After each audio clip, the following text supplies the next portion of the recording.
Bonjour. Dans le cadre de la leçon sur les applications de la base de la dynamique et comme exemple de mouvement rectiligne, nous avions vu un exemple de mouvement rectiligne dans la vidéo précédente qui parlait donc du mouvement d'un solide glissant le long d'un plan incliné. Et comme d'autres exemples, aujourd'hui, nous allons voir le mouvement d'une bille qui chute dans un liquide.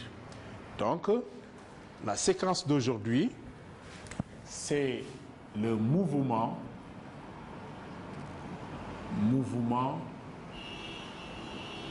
d'une bille dans un fluide. Le fluide peut généralement être donc de l'air, le fluide peut être aussi un liquide.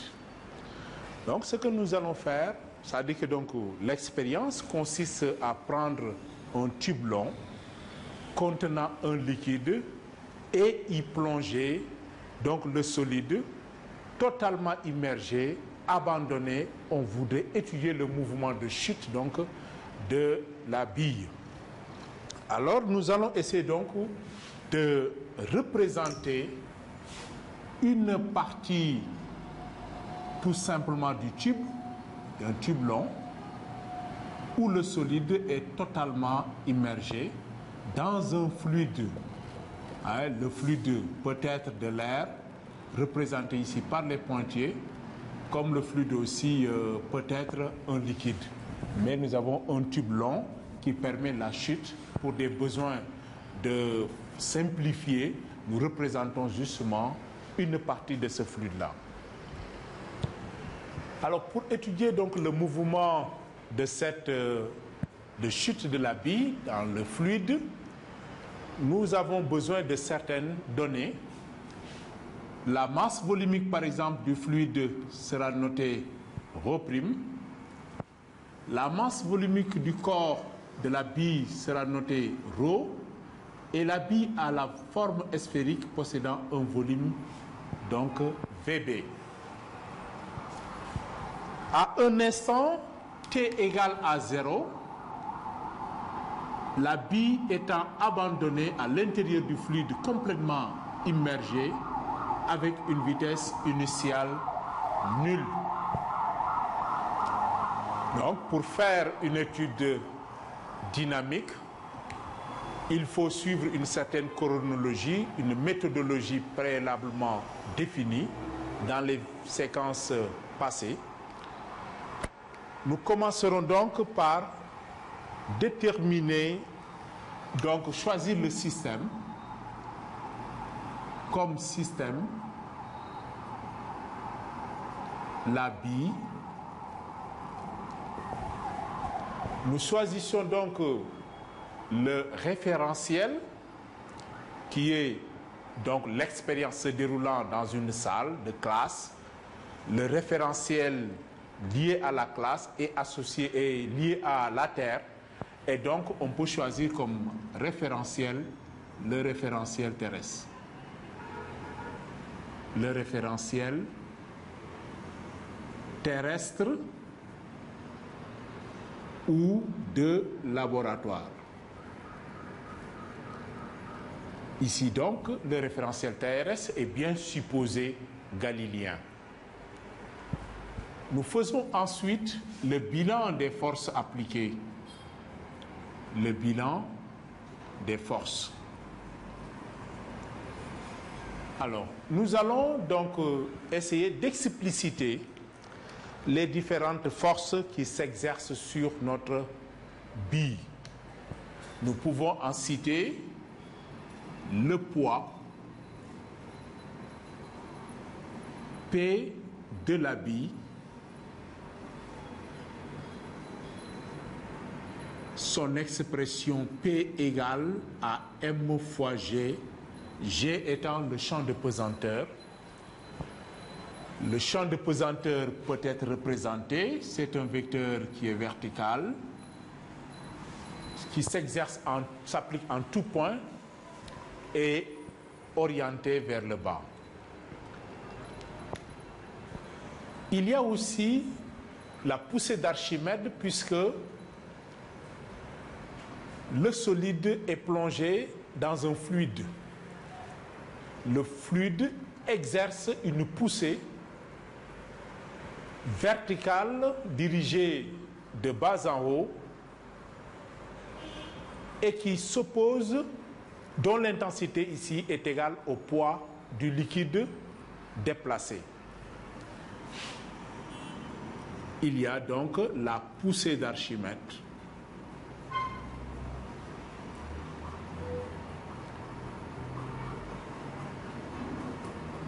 Que nous noterons F, qui a une direction de bas en haut, donc qui s'oppose, dont l'intensité est égale au poids du liquide déplacé. Donc c'est le poids, c'est la masse du liquide déplacé fois G. Or, puisque nous connaissons la masse volumique, donc ici, c'est ρ' moins ρ' VBG.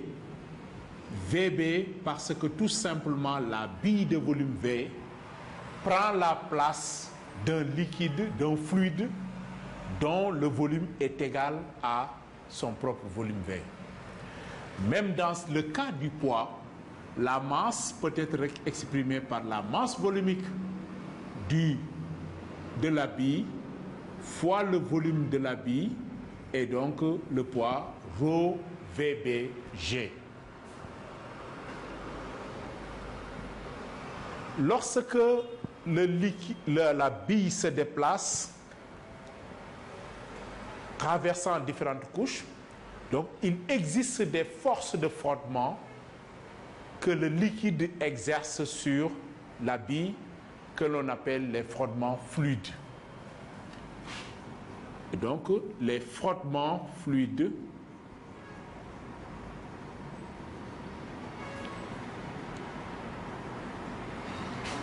dont l'expression F c'est une force qui s'oppose à la vitesse, H, le coefficient de frottement fois V,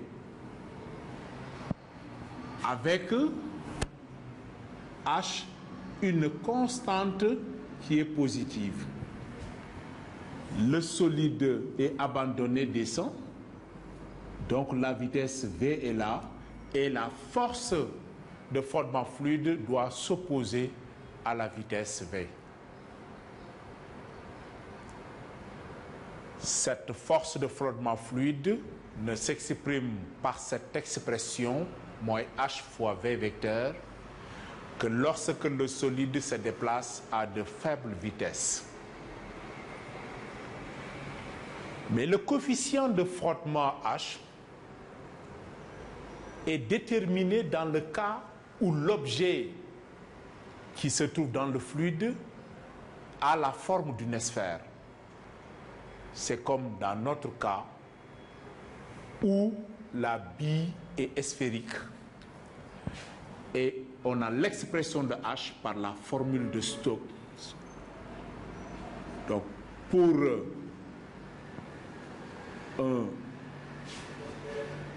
une sphère, on a le coefficient de frottement H qui est 6π état R. État, la viscosité du liquide, et R, le rayon de la bille. Donc, de façon générale, dans notre cas, on peut dire que F égale moins 6π état RV. V la vitesse. Voilà. Nous remarquons ici, il faut noter que le coefficient de frottement H, constante positive, s'exprime, on a H qui a comme unité kilogramme seconde moins 1. Et nous avons eta qui représente la viscosité du liquide, qui aura comme unité Pascal seconde. Et R qui s'exprime bien sûr en mètres, qui représente le rayon de la bille. Donc voilà les trois forces qui s'exercent sur le solide. Il y a le poids de la bille, la poussée d'Archimède, les frottements fluides, H moins HV. On rappelle bien entendu, ceci est tiré de la formule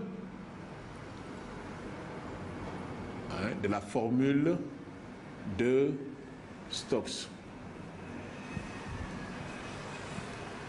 Nous allons maintenant représenter les différentes forces qui s'exercent sur le solide, puisque nous connaissons leur expression.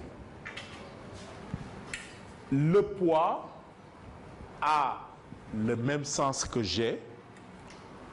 Nous pouvons représenter le poids qui s'exerce au centre de gravité du système et orienté vers le bas, donc avec le même sens que G.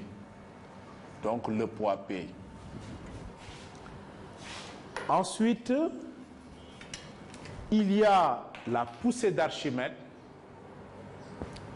qui est une force dirigée de bas en haut. Donc nous avons la poussée d'Archimède, F,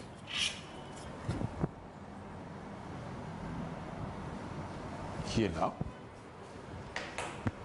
La force de frottement fluide F, qui s'oppose à V, que nous pouvons représenter ici. On décale un peu pour des besoins de clarté. Nous avons ici la force de frottement fluide F.